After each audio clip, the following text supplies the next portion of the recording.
Welcome to our Member Spotlight interview series, where we showcase the amazing members of our community and their unique talents and skills. During our interview, you'll get a behind-the-scenes look at their journey, the challenges they've faced, and how they've overcome them. We'll also learn about their superpowers and what sets them apart in their industry. Our Member Spotlight interviews are a great opportunity for you to get inspired, connect with fellow entrepreneurs, and learn from their experiences. Let's jump in.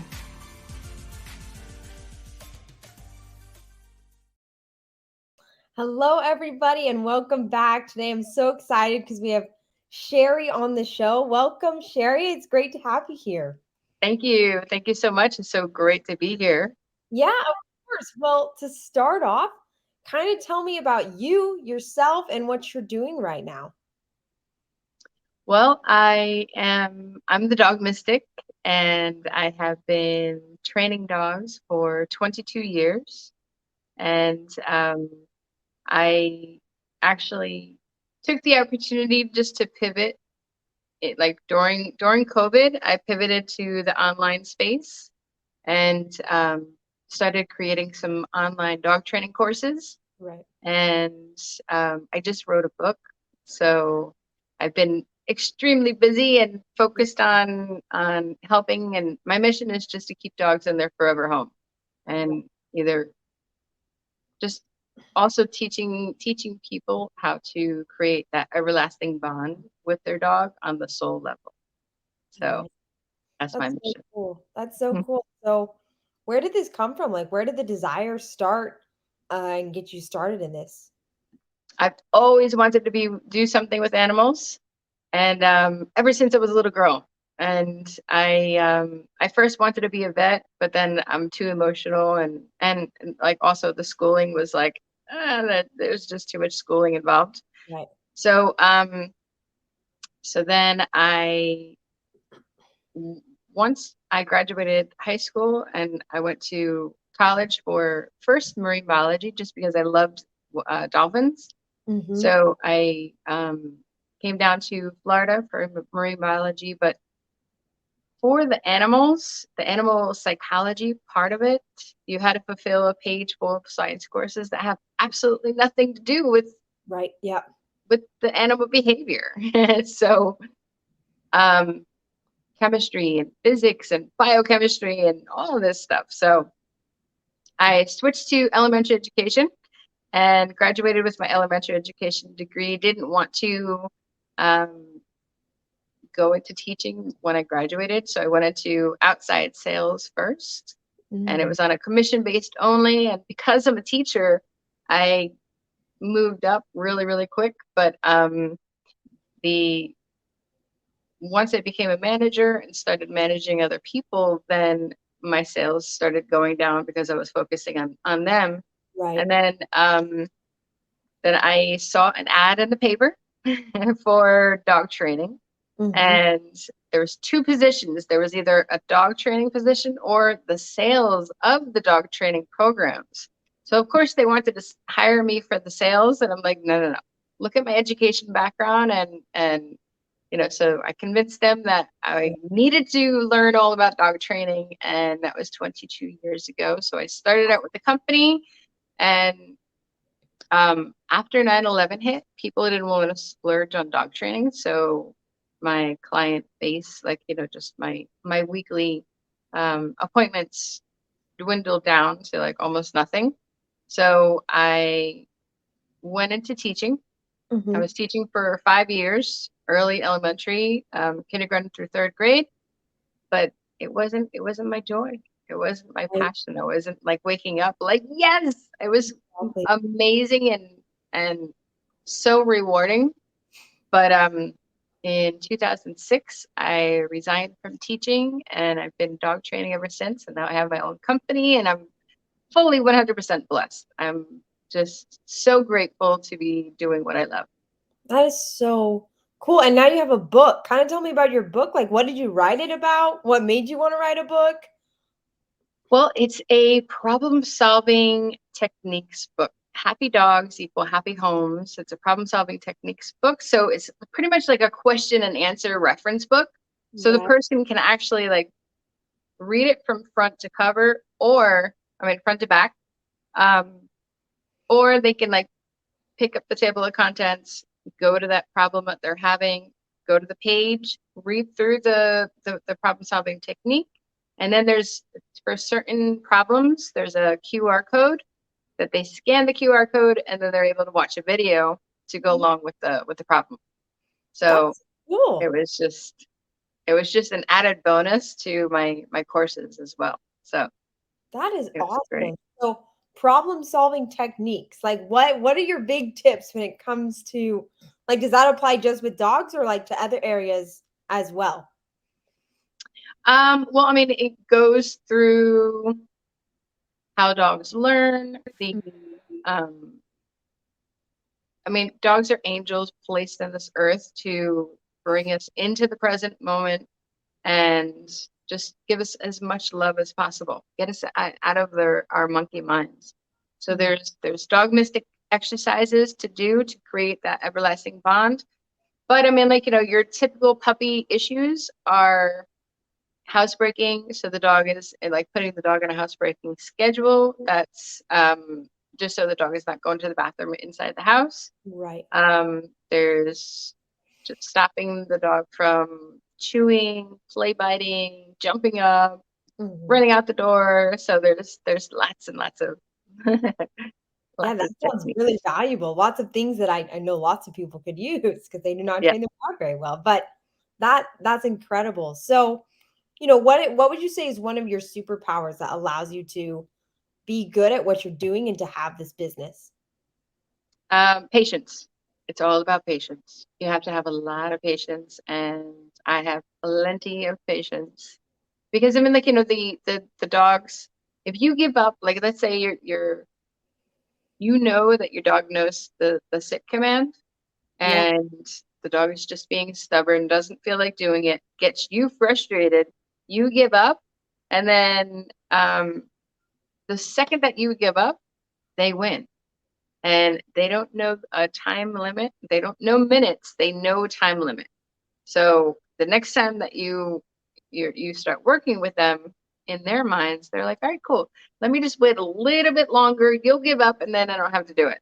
So never give up. Never, never, never. Right. Right.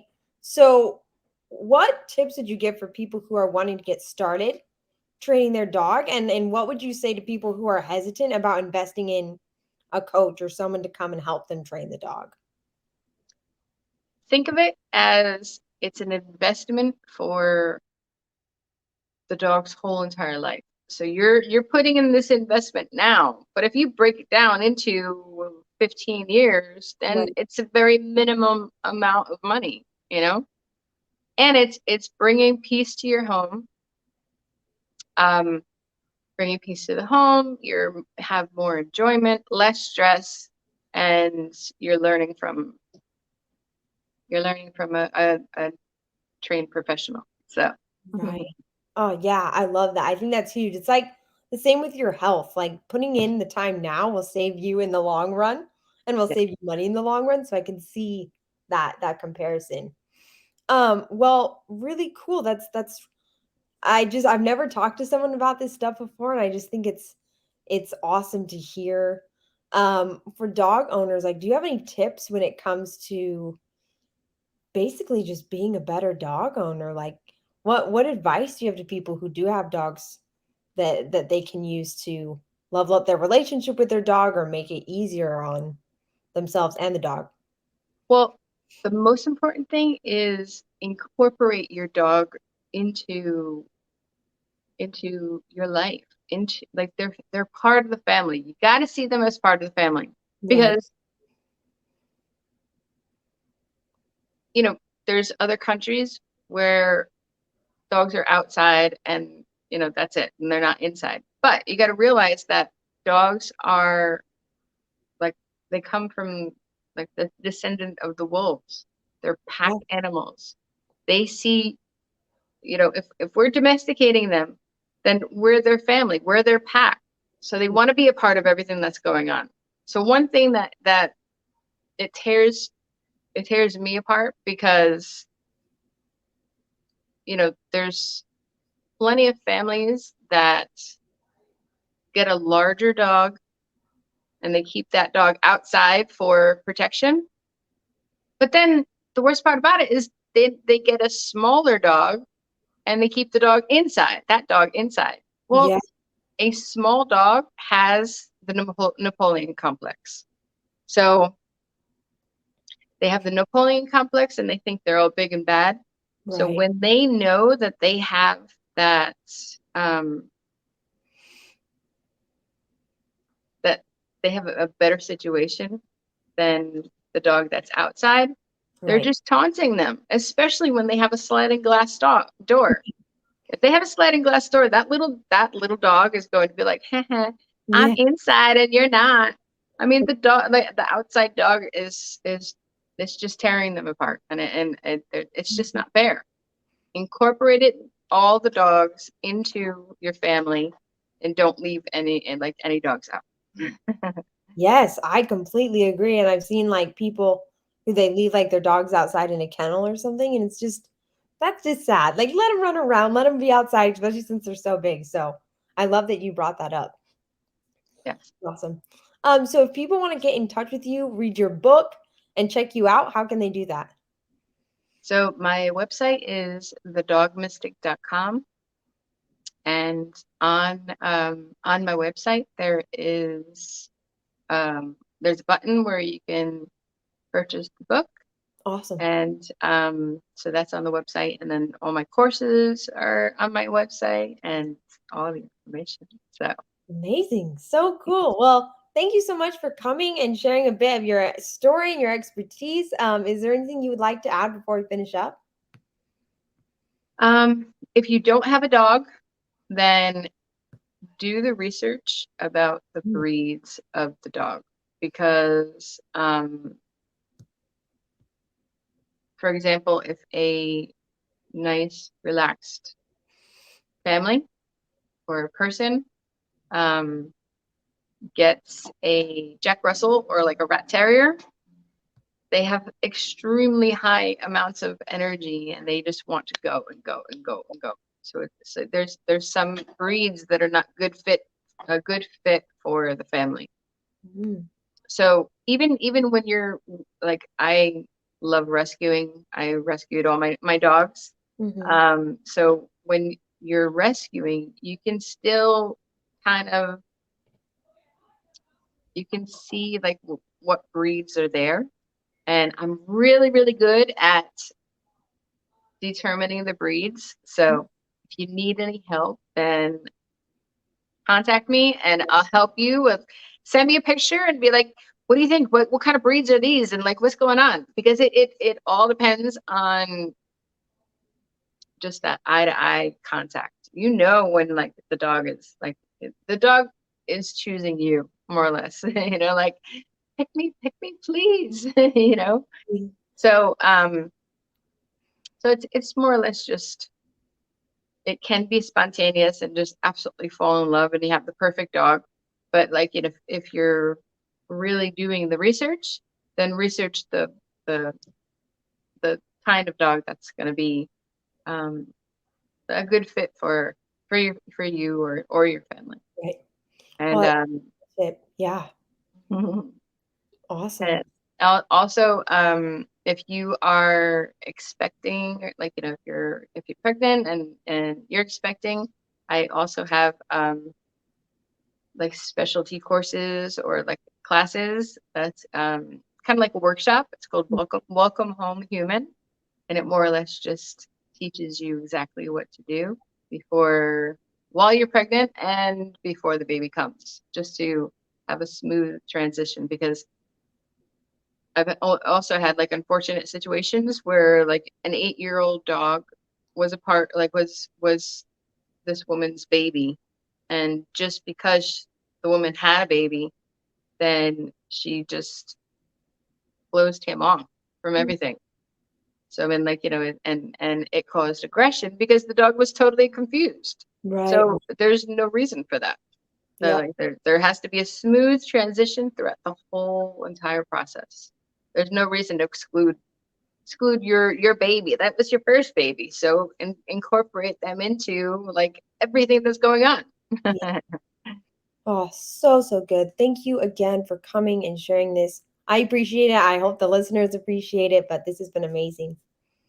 Thank you so much. It was fabulous to be here. So Yeah, go awesome. to thedogmystic.com. Yes, everyone go check it out. That's so cool. Okay, Thank, we'll cue the outro and then we'll finish up. thank you. And if you're interested in being featured in our Member Spotlight series, we'd love to hear from you. It's a great way to get some exposure and share your story with the other group members. Thanks for tuning in, and we'll see you in the next episode.